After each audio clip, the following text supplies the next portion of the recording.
mga person, another day, another video na naman. So for today's video, lalabas nga pala kami gamit namin itong motor. So ako nga pala magdadrive yan ngayon kasi bibili kami ng kalamansi sa palengke.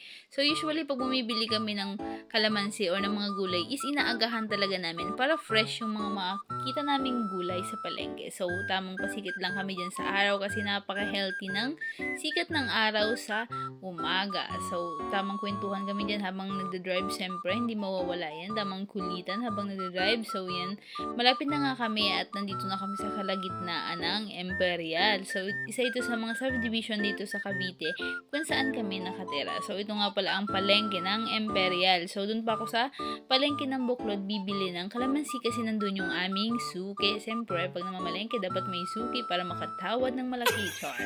So yan, tamang drive lang yan. Dito na kami sa Buklod. So konting drive na nga lang dyan at nandun na kami sa bilihan namin ng kalamansi. Siyempre hindi mawawala dyan yung maraming tao tuwing umaga kasi yun yung hanap nila, yung mga fresh na gulay na bagong bagsak pa lang na galing talaga sa mga dealer at makikita mo talaga na fresh at bagong bago. So yan, tamang lakad na ako dito kay kuyang aming suki.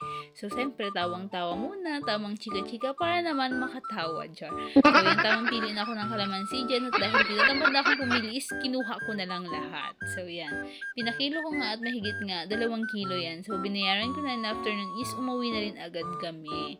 Pagkarating ko nga sa bahay, pinar ko na yung motor. So after nga nun is magluluto naman tayo ngayon na napaka budget friendly na ulam. So magagayat muna tayo dyan ng sibuyas at bawang para naman mayroon tayong pampalasa at pampasarap sa ating lulutuin. So magluluto nga pala ako ngayon ng sardinas na may itlog.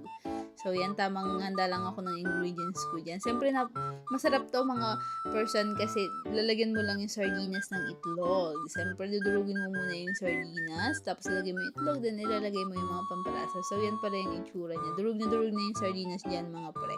So yan, tamang prepare lang tayo dyan ng lulutuan natin. Siyempre kailangan natin ng kawali. So kumuha ako ng kawali dyan, then after nun is binuksan ko na rin yung gasol. Siyempre hindi maluluto ang ating lulutuin kung wala tayong apoy.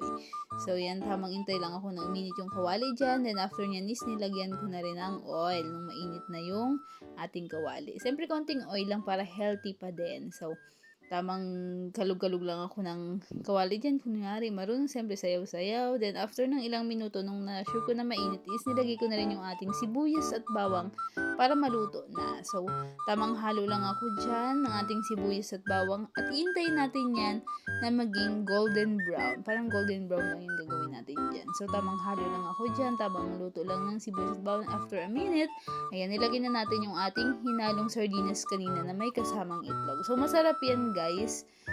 Try nyo rin kasi napaka-budget friendly lang din yan. Lagayan nyo lang yung isang pirasong sardinas. So isang lata ng sardinas ng 2 itlog at masarap yan. Ganyan yung magiging itsura. Mukha lang siyang suka ng lasing pero masarap yan.